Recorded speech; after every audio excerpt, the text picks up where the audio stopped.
وہی کر سکتا ہے جو 5 سال سے مسلمان. آپ بتائیے کون طے کرے گا بہار میں آ کر کہ کیا یہ 5 سال سے مسلمان ہے یا نہیں؟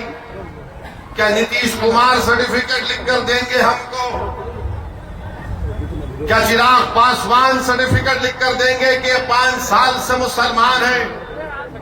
کیا بھارت کے پردھان منتری لکھ کر دیں گے سرٹیفکیٹ یہ 5 سال سے مسلمان ہیں؟ میرے عزیز دوستوں اور بزرگوں، یہ کسی بھی دھرم میں اس طرح کا قانون نہیں ہے. جو کسی دھرم کا ہوتا ہے وہ اپنی آستھا کی بنیاد پر اپنے جس بھگوان یا اللہ کو مانتا ہے وہ اپنی پراپرٹی کو، جائیداد کو دے دیتا ہے. مگر مسلمانوں سے کہا جا رہا ہے کہ آپ کو 5 سال تک آپ کو یہ بتا رہا آپ اس 5 سال تک جائیداد نہیں دے سکتے. کون آ کر فیصلہ کرے گا؟ اور اگر کوئی ایک مہیلا ہوگی، کوئی ہماری بیٹی ہوگی، بہن ہوگی، تو کون جا کر اس کو پوچھے گا؟ یہ اس طرح کا قانون بنایا گیا ہے کہ 5 سال تک آپ اپنی جائیداد کو نہیں دے سکیں گے جب تک کہ آپ یہ نہیں بتائیں گے کہ آپ اسلام پر عمل کر رہے ہیں. کیا میری داڑھی نریندر مودی سے بڑی ہے تو کیا میں مسلمان ہو گیا؟ کیا اگر کوئی ہماری بہن حجاب پہنی یا نہیں پہنی تو مسلمان ہوگی یا نہیں ہوگی؟ یہ غلط قانون بنایا گیا.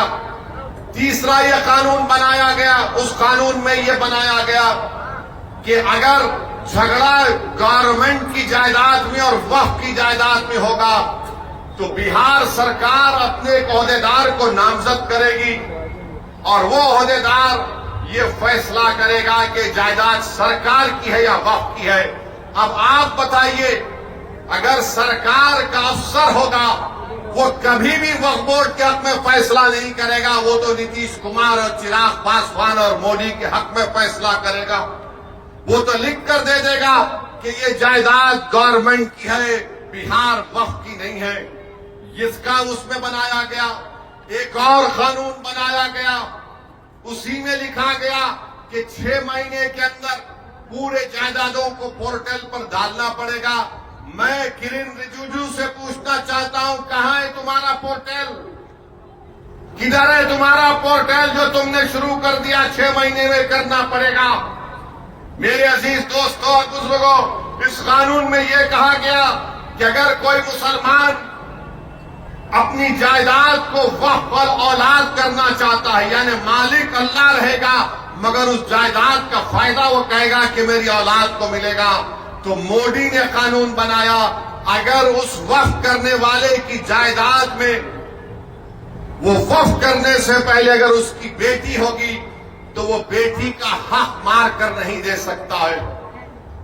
آپ بتائیے، ہندو دھرم میں یہ قانون ہے کہ جو کوئی بھی ہندو اپنے ول کے ذریعے وہ اپنی ایک پوری جائیداد کو اپنی ایک اولاد کو دے سکتا ہے، چاہے بیٹی ہو یا بیٹا ہو، یا ان کو چھوڑ کر وہ گاؤں میں اپنے کسی کو دے سکتا ہے.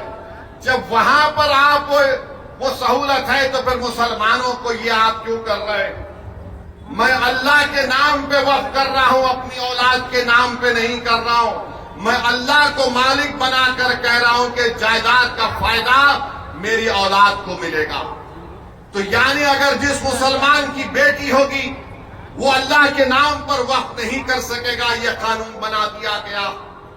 یہ قانون یہ بھی بنا دیا گیا کہ اگر عیدگاہ ہوگی، قبرستان ہوگا، مسجد ہوگی، درگاہ ہوگا، خانقاہ ہوگی، امام باڑہ ہوگا، کوئی بھی کلیکٹر کو جا کر یہ کہہ دے گا کہ اس کو وقف کی جائیداد رجسٹر مت کریے، یہ مسجد نہیں ہے، یہ درگاہ نہیں ہے، یہ خانقاہ نہیں ہے، یہ امام باڑہ نہیں ہے، یہ عیدگاہ نہیں ہے، تو کلیکٹر جس دن انکوائری آرڈر کرے گا اس وقت سے وہ جائیداد وقف نہیں رہے گی. تو کلیکٹر کو خالی انکوائری لکھنا پڑے گا، ہم اپنی جائیداد سے محروم ہو جائیں گے، ہم اپنی جائیداد سے محروم ہو جائیں گے. اور کلیکٹر انکوائری مکمل کرنے کا کوئی ٹائم نہیں ہے، کوئی وقت نہیں دیا گیا. کلیکٹر صبح قیامت تک انکوائری چلتے رہے گی مگر ہم تو اپنی درگاہ اور مسجد سے محروم ہو جائیں گے. یہ قانون بنایا گیا. پھر بی جے پی نتیش کمار کی پارٹی کے لوگ، چراغ پاسوان کے لوگ بولتے ہیں کہ وقف کی جائیداد پر قبضہ ہو گیا، وقف کی جائیداد کو لوٹ لیا گیا. ارے بھیا، آپ نے قانون یہ بنایا کہ جو وقف کی جائیداد پر ناجائز طور پر قبضہ کر کے 12 سال سے بیٹھا ہوا ہے، مودی اس کو مالک بنا رہے ہیں.